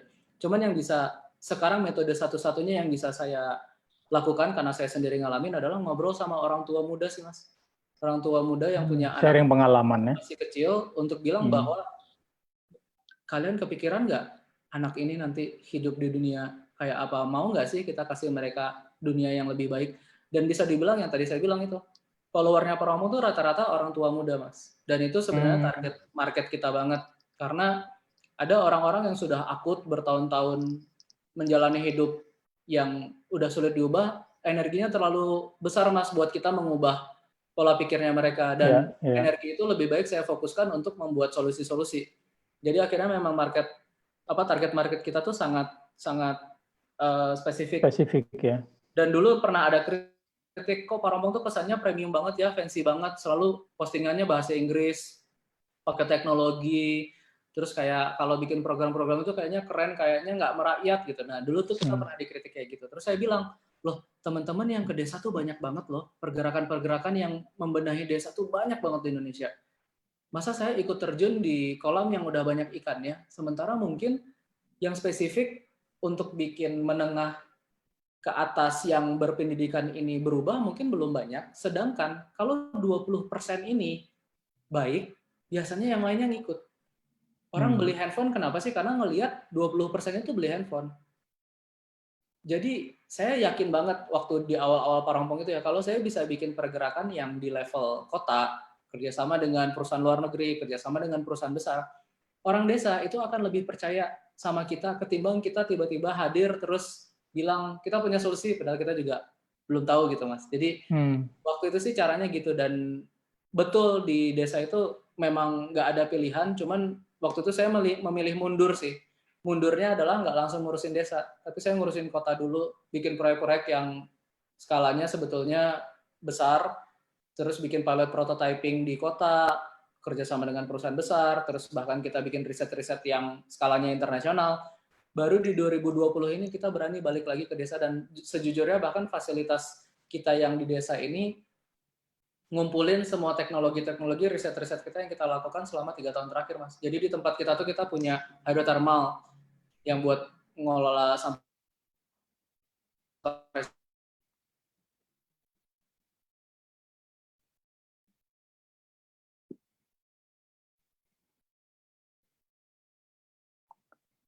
black soda flies juga palat hitam. Jadi memang dikumpulkan nih integrated waste management-nya, tujuannya apa? Supaya kalau ada yang mau copy paste, tinggal datang dan lihat gitu. Jadi memang waktu itu mimpinya nggak langsung menumbuhkan kesadaran, karena saya yakin sudah banyak yang melakukan, tapi kalau ditanya gimana caranya, harus dari diri sendiri sih.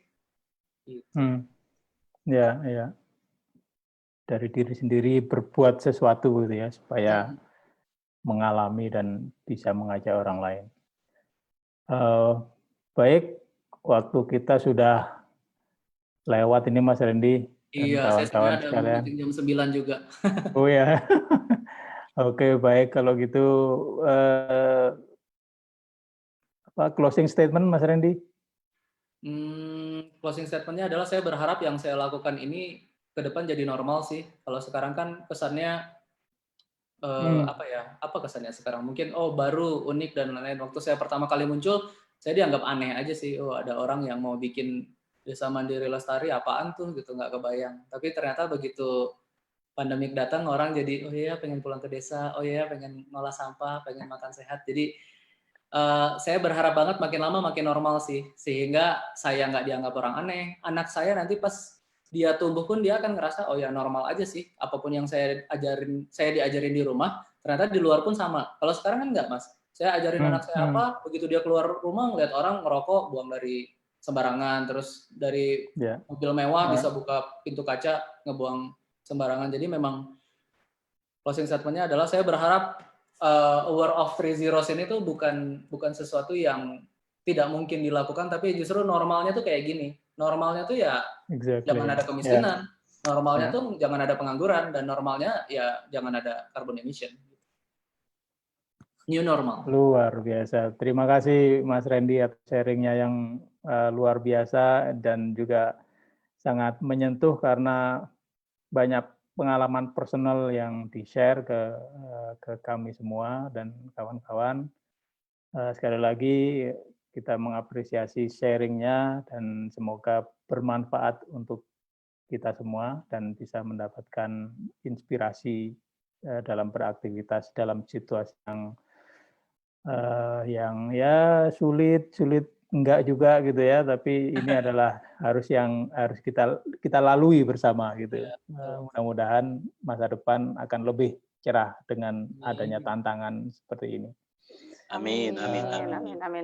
Dan semuanya mohon maaf kalau ada kata. Kak Randy. Ya, terima kasih Kak Mukhlis, Mas Hari, Suci. Tim terima kasih lengkap nih Kak Suci, makasih. Makasih Pak Mukhlis, apa kabar? Alhamdulillah, ada juga ya Kak Santi ini ada nih. Kak Santi, halo. Ya Allah, semuanya nih tim yang menularkan ini energi positif nih Kak Randy. Amin.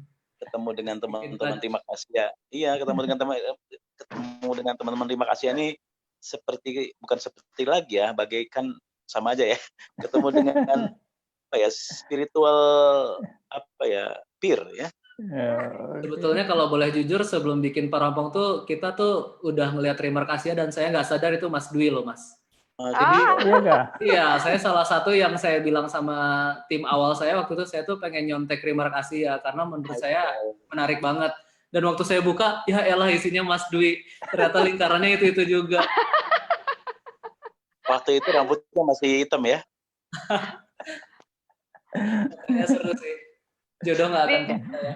dunia dari elu ke elu lagi gitu ya. Betul, betul. Kaget banget sih waktu pas lihat fotonya, ya ampun Mas Dwi, ya ampun Mbak Suci. Gitu. Padahal kita random aja, beneran cari benchmark aja. Gitu. Masya Allah. Alhamdulillah. Oke, baik.